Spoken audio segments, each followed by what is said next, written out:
Floods, fires, earthquakes, tornadoes, natural disasters. When these kinds of phenomena occur, they bring with them loss of human life, often on a massive scale.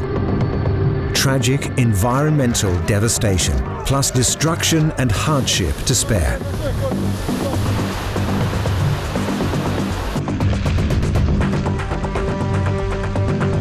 Arguably though, when it comes to man-made disasters, we have a different responsibility.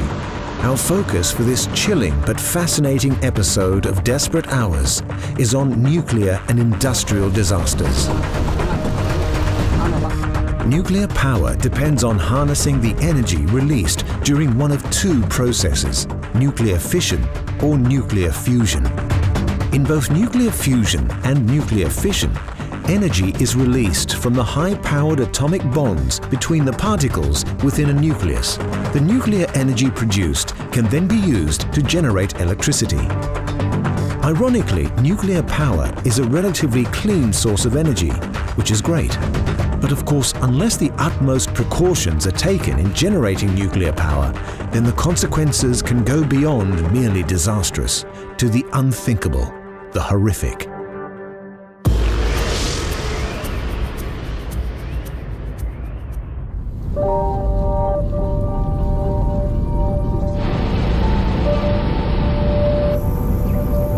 Fukushima, Japan, March 11, 2011. It was then that a terrible earthquake, followed by a tsunami, triggered a fault at the Fukushima Daiichi nuclear power plant to create one of the worst nuclear disasters of our times.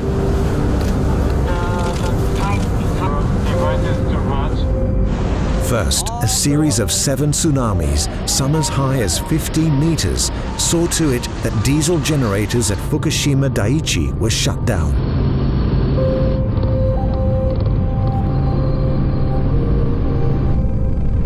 Floodwater swamped the generators, causing them to fail. The reactors began to heat up.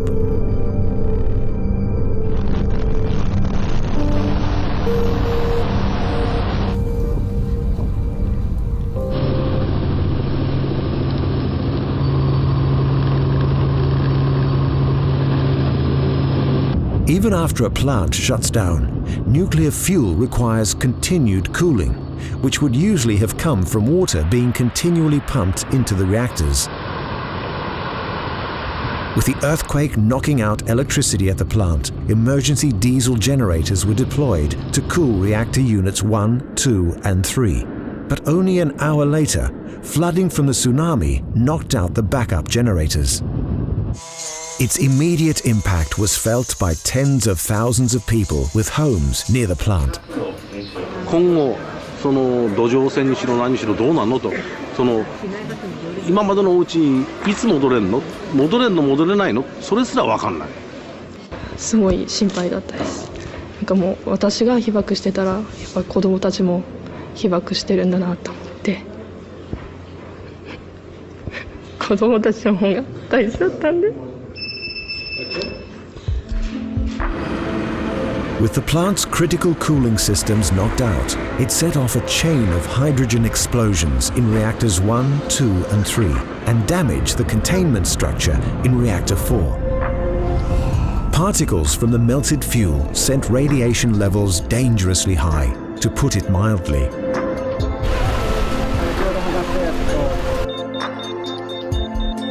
According to the Japanese Nuclear and Industrial Safety Agency, the amount of radioactive cesium that spilled into the atmosphere was equivalent to 168 Hiroshima bombs. It must be said, the efforts of workers at the plant to contain the disaster were nothing short of heroic. In the aftermath of the tragedy, foreign media looking for a silver lining dubbed these workers as the Fukushima 50.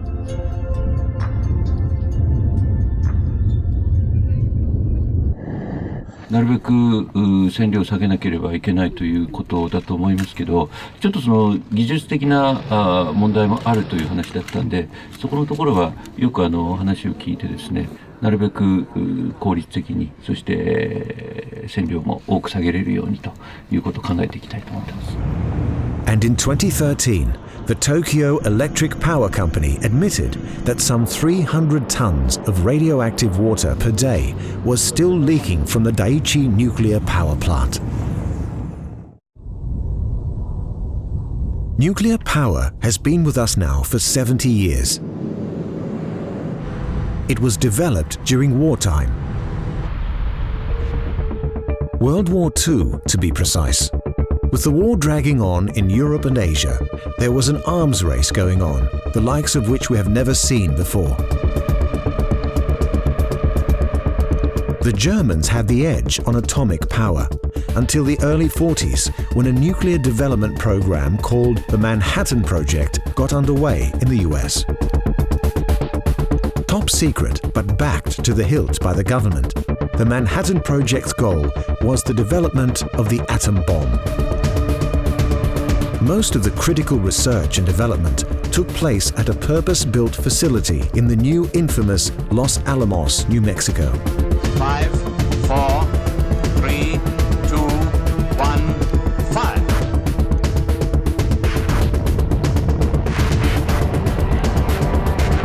At 5:30 a.m. on the 16th of July, 1945, the Los Alamos scientists successfully exploded the first atomic bomb.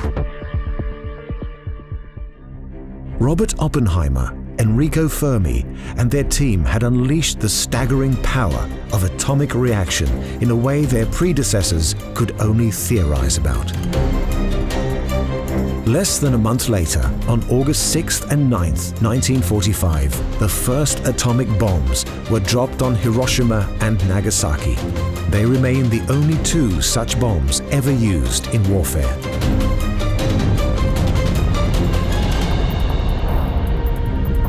Nuclear testing, however, went on for decades, such as the 1950s, when this footage was taken over the Pacific of an atom bomb detonated at Enweteka Atoll. With the end of the war, scientists also began exploring the peaceful applications of nuclear energy. Watch all episodes of Ice Pilots. Watch on mobile devices or the big screen. All for free. No subscription required. Download Veely now. Though strict security guards the Atomic Energy Commission's laboratories in America, newsreel cameras are permitted to report on how the deadly radioactivity of atomic power is being put to work, not for destruction, but for the benefit of mankind. The first ever nuclear reactor to produce electricity started up in 1951 in Idaho. The experimental breeder reactor was admittedly very small, but within a few years, the first commercial nuclear plants had begun supplying electricity to the US, Russia, Japan, the United Kingdom, and others. But major accidents in 1979 at the 3 Mile Island power plant in Pennsylvania and in Chernobyl, Ukraine, seemed to cast the shadow of doubt over the future of nuclear power.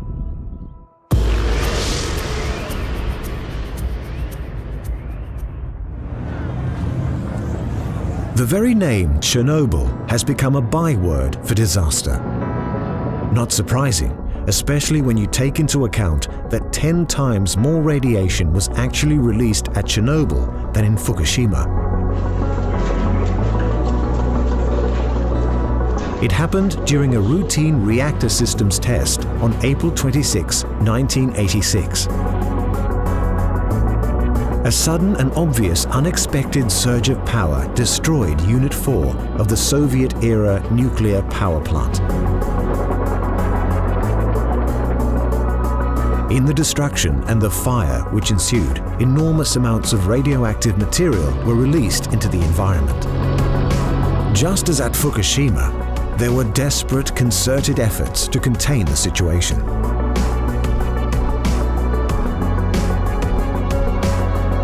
Helicopters flew over the burning reactor, pouring sand and boron from above.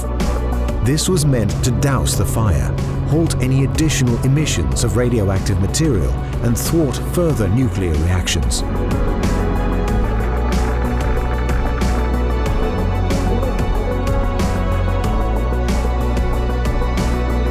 They also cut down and buried around a square mile of pine forest in the surrounding area to reduce contamination in the vicinity.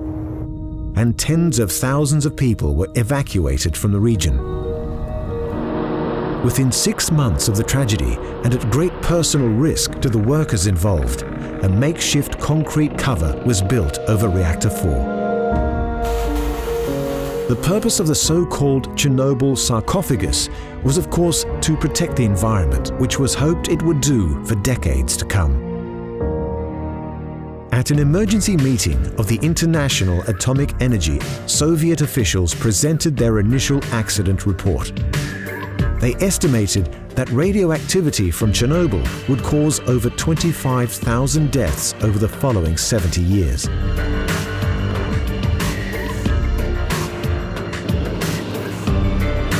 A book, Chernobyl, Consequences of the Catastrophe for People and the Environment, wrote by 3 eminent scientists, however, put the death toll at approximately 985,000.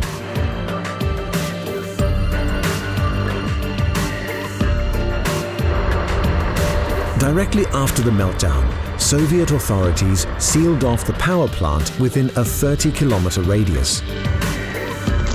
Hundreds of thousands of people were evacuated, some directly after the incident, many more in following months and years. The new sarcophagus will be the largest movable man-made structure ever built on land. With radiation immediately above the reactor still much too intense for this new enclosure to be built over the top of it, nearby land was cleared and decontaminated.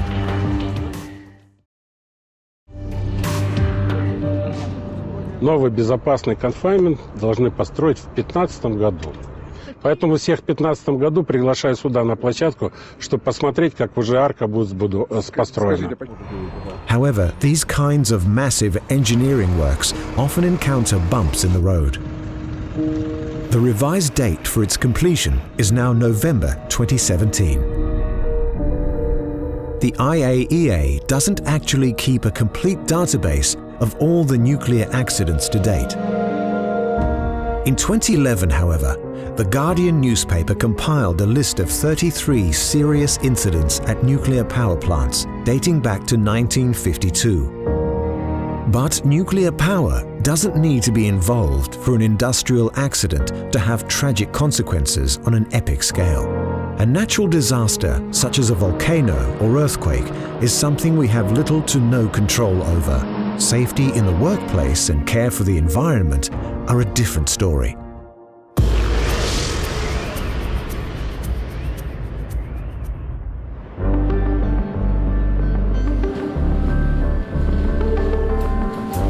The Deepwater Horizon oil spill, known also as the BP oil spill, began on the 20th of April 2010 in the Gulf of Mexico. The Macondo prospect was a BP-owned oil rig situated some 66 kilometers from the Louisiana coastline. On the evening of April 20th, a surge of natural gas blasted through a concrete core, intended to seal the oil well for later use. The gas ignited on the oil rig's platform, killing 11 workers and injuring 17.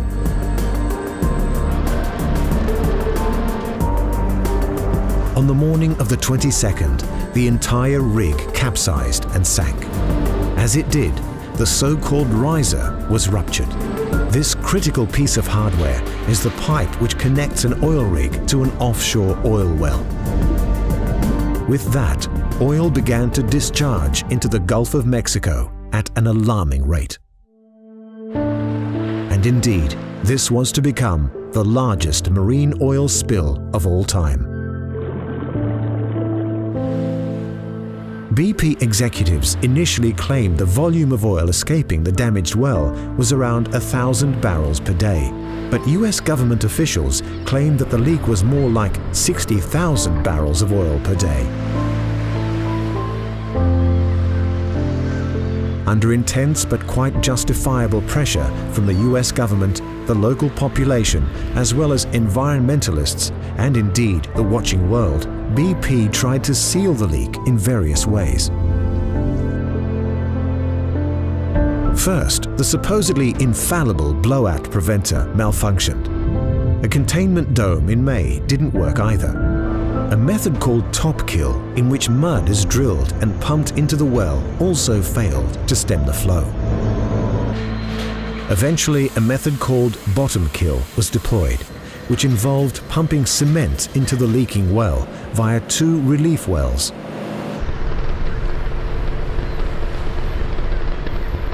I don't understand why it took 87 days. It affects our whole economy and our ecology. Well, it's about time. We should have had a backup plan from day one. In the 5 months since it began, it was estimated that 4.9 million barrels of oil leaked into the Gulf, with only 80,000 of those captured. It is hardly surprising then to say that the leak's environmental impact was catastrophic. Incalculable numbers of fish and thousands upon thousands of birds, mammals, and sea turtles were plastered with oil. Heartbreaking pictures of these bedraggled and ailing animals flashed around the world.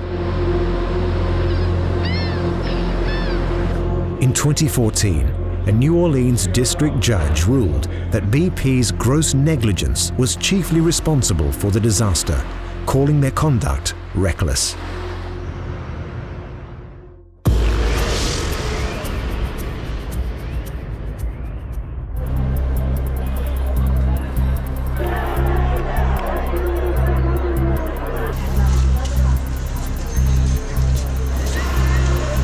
Of course, in an industrial accident, no amount of financial compensation will bring dead workers back to life or safeguard the environment from long-term consequences. Now, a house of cards. It might be a popular TV series, but you certainly wouldn't want to work in a real one. But in April 2013, in Bangladesh, thousands of factory workers found out that's exactly where they were toiling.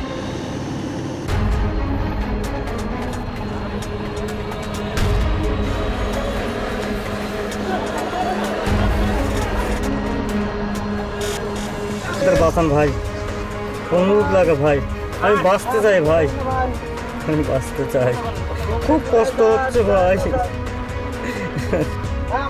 খুব কষ্ট হচ্ছে, আমার লিরোহরের 2টা বাচ্চা আছে ভাই, ছোট ছোট ভাই।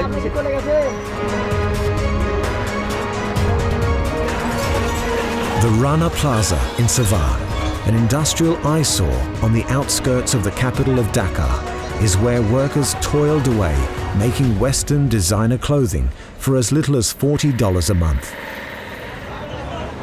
It sounds miserable enough, but the sweatshop conditions turned into a hell on earth when the building seemed to implode from within. Survivor accounts were similar to those of earthquake survivors. There was a loud cracking noise. The concrete floor under their feet began to shift, and then concrete pillars and beams collapsed under their own weight. Worse still, some workers had already expressed concern about cracks appearing in the walls of the building. Some of the offices and a bank had the sense to move their people out of there. But the factory workers were told if they wanted to hold on to their jobs, they would have to keep going to the factory.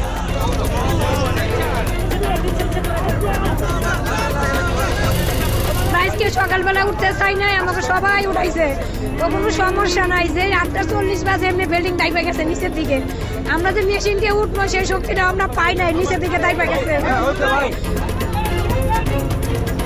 The search for the dead ended a month later, with a death toll of 1,129. Over 2,500 people were pulled out alive from the wreckage. The collapse has gone on record as one of the deadliest disasters in the history of the garment industry. But the factory collapse came only a few months after a factory fire in Bangladesh killed 112 workers, all of them making shorts and sweaters for Western consumers. Disasters like the Savar Plaza building collapse only serve to illuminate the true cost of the high street bargain bin.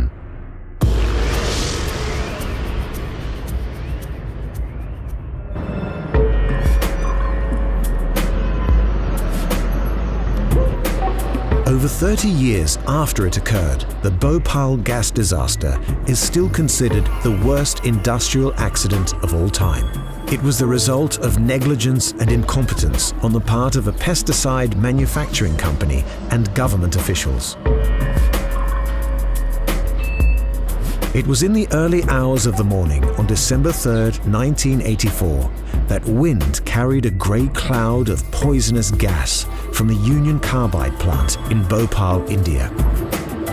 Some 40 tons of the toxic gas, methysocyanate or MIC, had been accidentally released from the plant, and it spread through the city, poisoning everything it touched. फिर जब 82 मेरा MIC में transfer हुआ तो मैंने कहा ये तो एडवांस टेक्नोलॉजी होगी, हम देखते रहते थे। यहाँ भी वही हाल कि यहाँ के जो वाइटल इंस्ट्रूमेंट है जिससे पता चल जाए कि कंटामिनेशन है, टेम्परेचर इंडिकेटर लगा, वो काम ही नहीं कर रहा। हमने रिपोर्ट किया कि ये फॉल्स सिग्नल दे रहा है, 105 डिग्री टेम्परेचर है और ये 20 बता रहा है। वो नहीं, वो फॉल्टी है, उसमें कुछ नहीं, don't care about that instrument, जबकि बहुत ही वाइटल इंस्ट्रूमेंट है। तो इस तरीके के MIC प्लांट में भी देखने को मिला। तो यहाँ कई दुर्घटना होती थी, तो यूनियन के थ्रू हम लोगों ने प्रोटेस्ट किया। To this day, there is disagreement about where and how the leak was sprung. Local activists and government officials contend that routine pipe maintenance created a backflow of water which spilled into a tank of MIC. But Union Carbide Corporation contends water entered the tank after an act of sabotage. Whoever was ultimately responsible, the result was a nightmare without end. Over 10,000 people were estimated to have died outright. As residents woke up to clouds of the suffocating gas, they began running through the darkened streets to local hospitals. By the time they got there, out of breath and often blinded as well, the damage was already done. The muscles, brains, lungs and eyes, the gastrointestinal, neurological, reproductive and immune systems of the survivors were affected.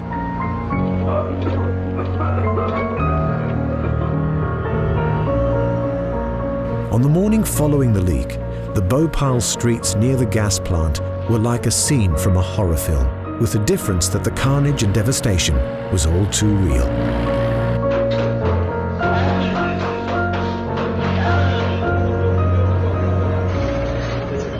In many ways, people are worse than they were on the morning of the disaster. There are at least 150,000 people with chronic illnesses as a result of their exposure to the toxic gases.